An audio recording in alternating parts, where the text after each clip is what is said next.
The leaders of the Eurasian Economic Union, EAEU, focused on improving energy ties and boosting North-South trade during the annual summit in Moscow on May 25, as Russia pursues its strategic break with Europe.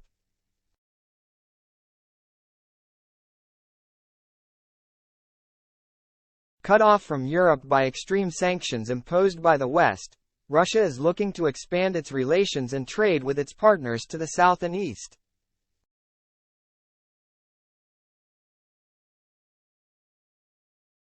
The EAEU summit includes the participation of the presidents of Russia, Belarus, Kazakhstan, and Kyrgyzstan, Vladimir Putin, Alexander Lukashenko, Kassym-Jomart Tokayev and Sadir Japarov, as well as Armenian Prime Minister Nikol Pashinyan.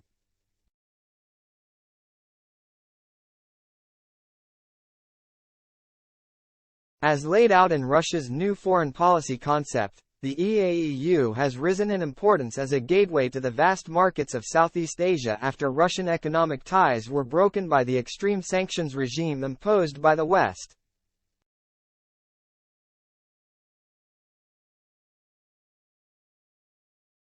I think the theme of the forum, Eurasian integration in a multipolar world, is highly relevant.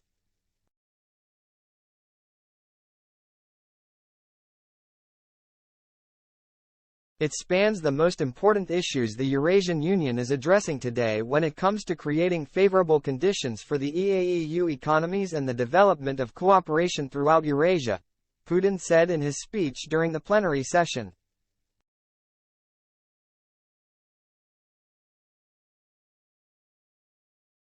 Despite some commentary that Russia's influence in Central Asia is waning, the EAEU summit highlights Russia's continuing clout in the region, which remains heavily dependent on Russian energy, investment and security guarantees.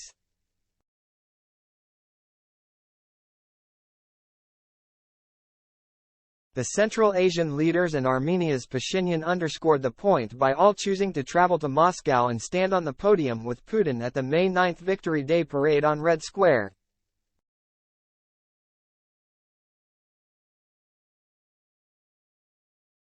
In his opening remarks, President Putin emphasized the focus on energy and food security, technological and financial self-sufficiency, digital transformation and the development of transport infrastructure.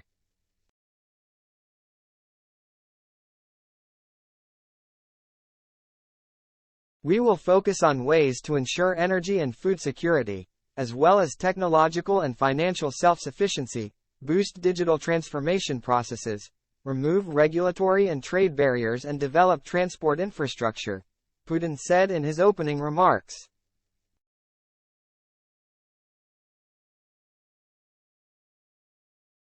Trade in the EAEU is expanding at a steady pace. In 2022, trade grew by 14%, to $83.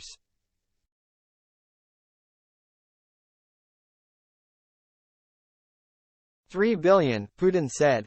The leaders discussed the Union's international activities, expansion of trade and economic ties with third countries, and collaboration with regional organizations.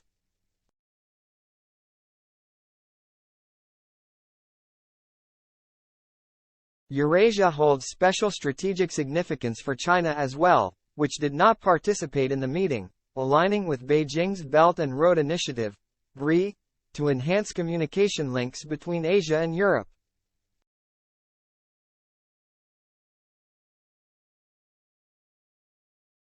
The Central Asian leaders are being actively wooed as the five leaders have only just returned from a meeting in Xi'an, where all five presidents met with China's President Xi Jinping in the so-called 5+1 format to discuss their deepening ties with China.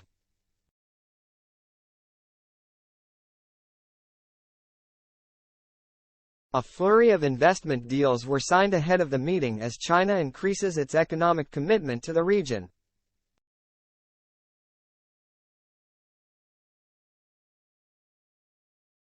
Gas ties. Energy play a crucial role in Central Asian and Caucasus relations with Moscow.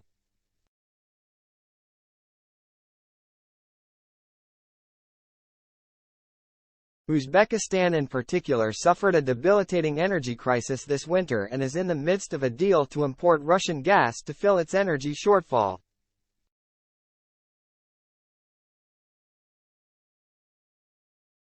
Armenia also remains heavily dependent on Russian gas imports to meet its energy needs.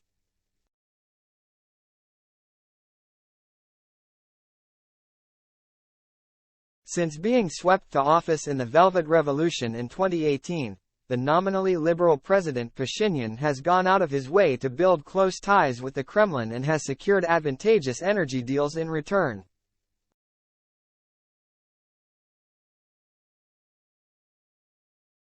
Plans to pool energy resources further form one of the topics on the agenda. Russian Energy Minister Nikolai Shulganov stated that discussions are ongoing regarding projects within the framework of a trilateral gas union involving Russia, Kazakhstan and Uzbekistan.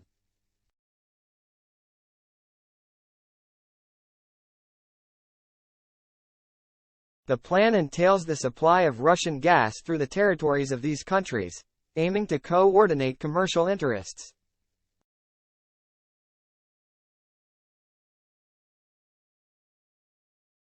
Uzbekistan, wary of becoming too dependent on Russian energy, poured cold water on earlier proposals to form a gas union in December, but appears to be warming to the idea now.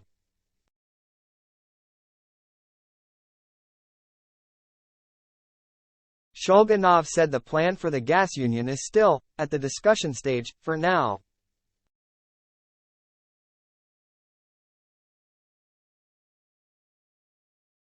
North-South Corridor. The development of the North-South Corridor was highlighted as crucial by Kazakh President Kassym-Jomart Tokayev.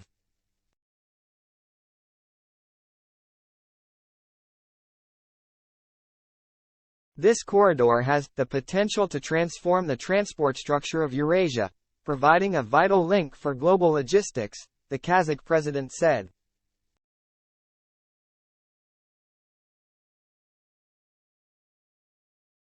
This longitudinal corridor aligns with the latitudinal Trans-Caspian international transport route.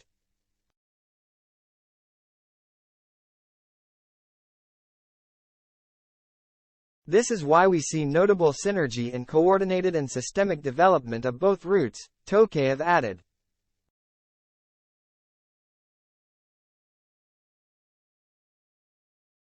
This is not only the area of growth for industry, transport, economy. Those routes are able of fundamentally changing the level of cooperation and interaction inside the huge Eurasia.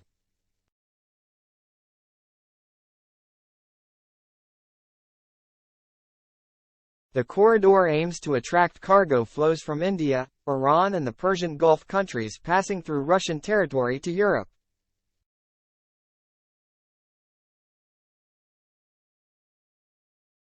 Several countries have participated in the project, with India investing approximately $2.1 billion in the construction of transport infrastructure in Iran. Putin said there is today a higher need to build new and sustainable logistics chains and to develop international corridors at an expedited pace.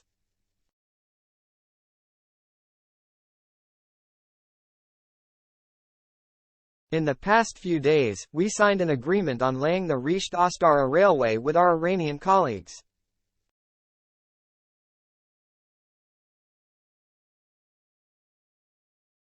This will make it possible to link Russian ports in the Baltic with Iranian ports on the coasts of the Persian Gulf and the Indian Ocean.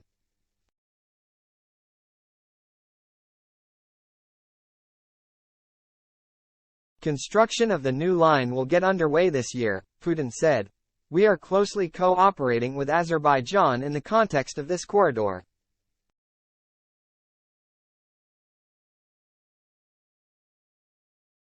We hope for early drafting and signing of the relevant trilateral documents with Azerbaijan's participation, notably, the agreement on cooperation to develop railway infrastructure and freight shipments on the North-South Corridor, Putin added.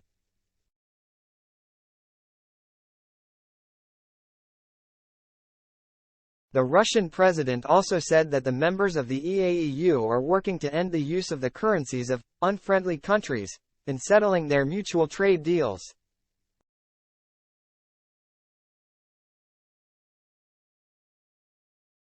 Full operation of this route will allow us to ensure annual shipment volumes of up to 30 million tons of cargo.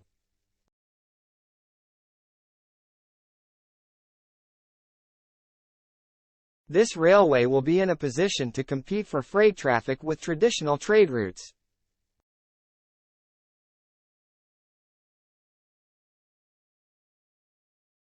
It will facilitate new regional transport hubs and production centers throughout Eurasia, allowing us to create tens of thousands of jobs and open up more opportunities for the development of all EAEU member countries.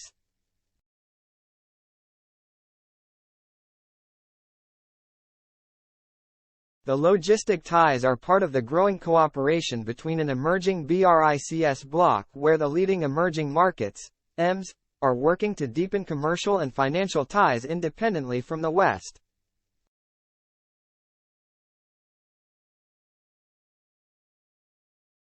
It is important that the majority of participants in international communication agree with these approaches. I would like to emphasize this.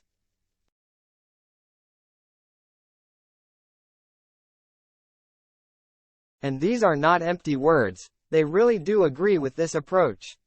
We actively cooperate with major international associations, such as BRICS, the Shanghai Cooperation Organization, the Association of Southeast Asian Nations, the Cooperation Council for the Arab States of the Gulf, as well as multilateral organizations in Latin America and Africa, Putin told delegates at the forum.